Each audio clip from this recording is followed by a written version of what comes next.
On entend souvent parler de crash d'avion ou d'avion disparu, mais d'un avion qui atterrit des années après son décollage, c'est un grand mystère. Aujourd'hui, nous allons découvrir l'un des mystères les plus étranges de l'histoire. Un mystère que personne n'a jamais pu expliquer de façon réaliste. L'événement que tout le monde décrit de surnaturel et d'inexplicable. C'est l'affaire du vol 513. Préparez-vous bien, car aujourd'hui nous allons découvrir le cas incroyable d'un avion qui a atterri non pas seulement avec des cadavres à bord, 35 ans après son décollage, mais également avec de nombreux mystères et d'innombrables questions sans réponse. Avant de commencer, n'oubliez pas de vous abonner et d'activer la cloche des notifications pour ne jamais rien manquer sur notre chaîne. Et n'hésitez pas à liker la vidéo tout en laissant un commentaire en bas pour en savoir plus sur ce que vous pensez. Comme d'habitude, tous les liens des sources seront disponibles dans la description. Allez, on commence!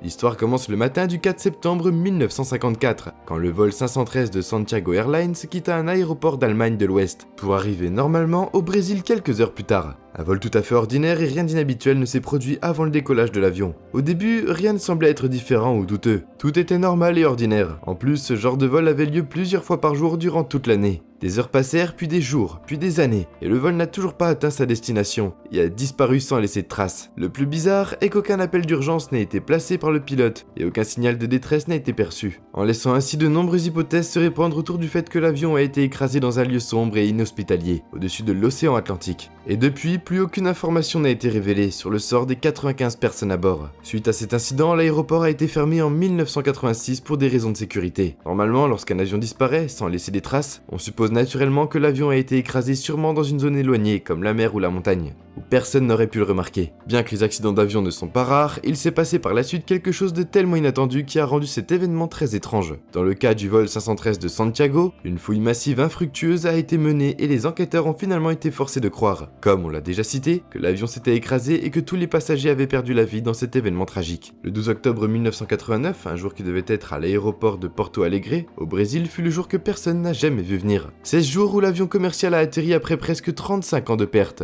Plusieurs tentatives de communication avec l'avion ont été faites par la tour de contrôle, mais en vain. L'avion se posa finalement sans aucun problème apparent, mais personne ne sembla bouger ou réagir. À ce moment-là, le personnel de l'aéroport fut intrigué. En effet, en plus de l'impossibilité de contacter l'équipage, l'avion est très ancien et semble ne pas être à sa place. En plus, la compagnie aérienne indiquée n'existe plus depuis 1956, soit 33 ans plus tôt que la date du retour. Malgré tout ceci, l'avion du vol 513 a atterri comme si de rien n'était, et comme s'il n'avait jamais disparu. Les questions que vous vous poserez maintenant sont qu'est-ce qui est arrivé aux passagers et à l'équipage? Qu'est-ce qui est arrivé à cet avion pour disparaître 35 ans et réapparaître encore une fois? La vérité a été choquante et intrigua les experts, une fois qu'ils sont entrés dans l'appareil pour voir ce qui se passait à l'intérieur. Continuez à regarder la vidéo pour découvrir la réponse à vos questions. Le moment de son entrée à l'aéroport Porto Alegre, cet avion non identifié est inattendu ce jour-là, et il a chamboulé le travail des équipes de l'aéroport. Le contrôle du trafic aérien a fait de son mieux pour contacter le pilote de l'avion, sans recevoir de réponse. À cette époque-là, l'aéroport a été très fréquenté, et lorsque la piste fut libre, l'avion a atterri. Une équipe de sécurité a donc été envoyée sur la piste pour l'inspecter avant que les passagers aient droit de descendre. D'un point de vue externe, l'avion était très normal, comme s'il avait fait un vol de 2 heures,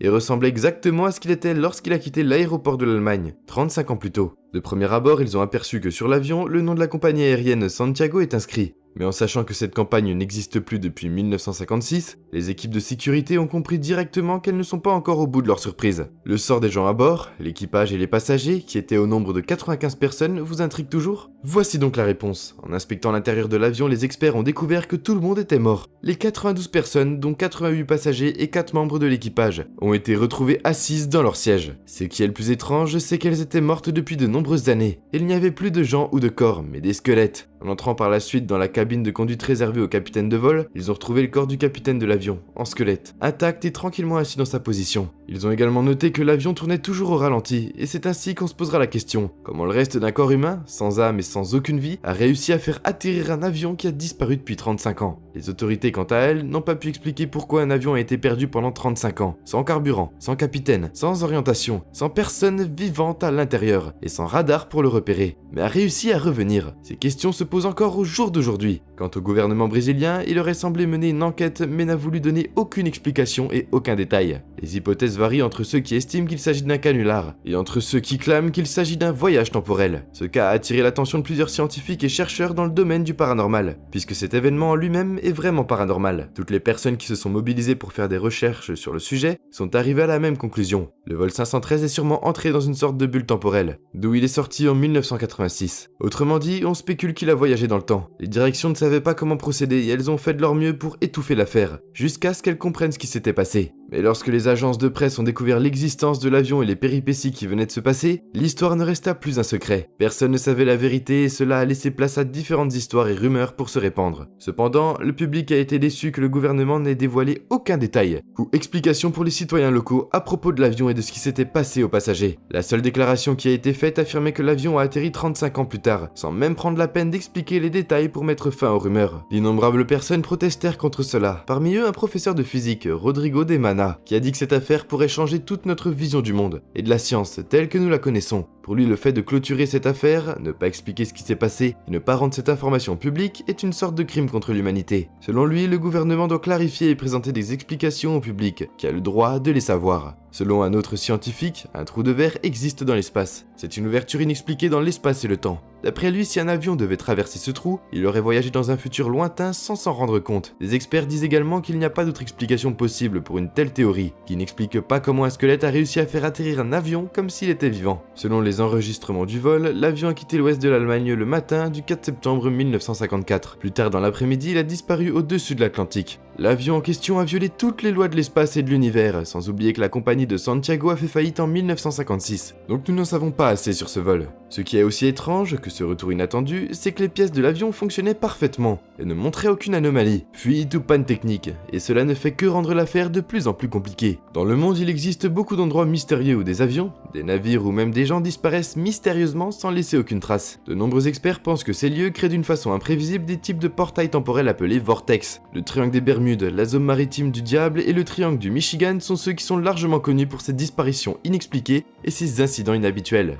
On dit que le vortex est un résultat provenant de l'univers parallèle, et si on se base sur cette théorie, le vortex est une sorte d'ouverture sur un autre monde, un monde parallèle, qui est constitué d'antimatière et qui peut absorber des personnes, des masses ou même la lumière et le temps. Pendant des siècles, le triangle des Bermudes dévore énormément de navires, de personnes et d'avions sans aucune explication appropriée. À titre informatif, toute chose qui avait disparu dans cette zone triangulaire n'est plus jamais revenue pour raconter l'histoire. Donc la possibilité que notre avion 513 soit passé par Bermude est très faible. Au fil des ans, beaucoup de personnes se sont interrogées sur la véracité et la crédibilité de cette histoire. Dans ce sens, une brève recherche sur ce sujet fait apparaître un article qui rejette l'histoire comme fausse. Selon lui, l'histoire n'est qu'une œuvre de fiction publiée en 1980, dans le but de vendre plus de journaux à sensation. Les chercheurs affirment que l'histoire a probablement été déclenchée par l'épisode de 1961, The Twilight Zone, intitulé The Odyssey of Flight 33. L'épisode raconte une histoire similaire aux détails de l'affaire du vol 513. Dans cette nouvelle histoire du vol 513, des différences majeures peuvent être remarquées, comme le changement du nom de la compagnie aérienne et le nombre de passagers indiqués. Étant donné qu'il existe de nombreuses informations erronées sur ce vol,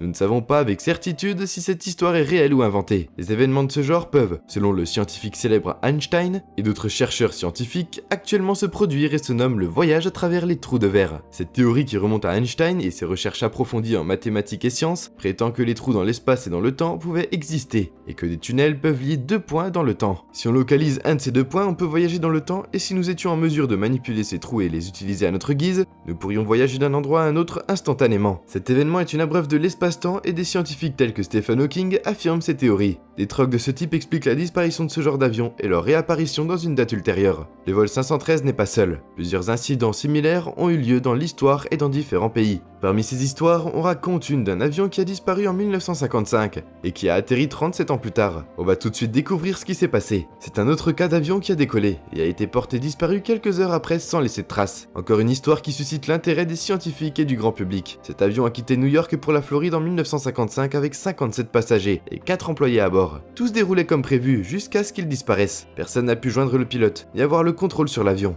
Les autorités se sont inquiétées et énormément d'efforts ont été déployés pour retrouver l'avion, mais en vain. La compagnie a même proposé une somme d'argent aux familles des passagers comme compensation pour la perte de leurs proches dans des circonstances étranges. Jusqu'à là, et pour eux, l'affaire est déjà clôturée puisqu'il ne restait aucune piste à suivre. Mais 37 ans plus tard, tout se réenclencha. Le 22 mai 1992, à l'aéroport des Caracas au Venezuela, un avion a été découvert dans les airs, non enregistré dans les radars de l'aéroport où il est apparu. Pour contrôler la situation, un appel reçu du pilote indiquait que c'est un vol provenant de Paname vers New York, tout en leur précisant le nombre de passagers. Celui qui a décroché l'appel a été très surpris et décida alors de demander plus d'informations. Il demanda au pilote s'il y a eu des problèmes durant le vol, mais le pilote répondit qu'il devait atterrir à 9h55 à Miami, le 2 juillet 1955. Pas besoin de vous rappeler qu'on était le 22 mai 1992. Toute l'équipe du contrôle aérien était stupéfaite. Cela ne pouvait pas être vrai. La confusion et le silence envahirent la tour. C'était comme un rêve très étrange et énormément de questions leur tombèrent en tête sur le champ. En parallèle, l'avion se rapprochait de plus en plus et il fallait d'abord dégager la piste pour que l'équipage puisse se poser en toute sécurité. Du point de vue du pilotage et en regardant le paysage devant lui,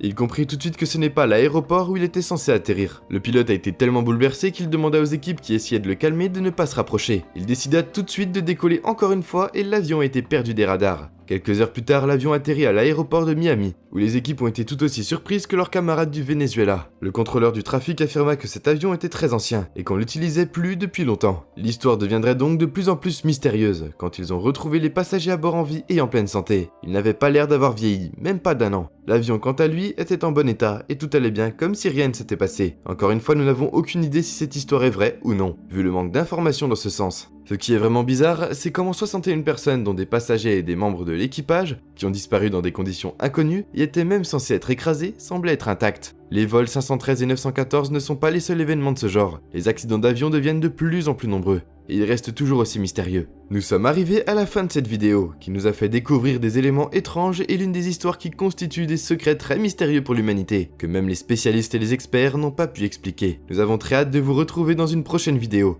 N'hésitez pas à aller visionner nos derniers reportages. Mais avant tout, n'oubliez pas de nous laisser un like et d'inviter vos amis à s'abonner à notre chaîne.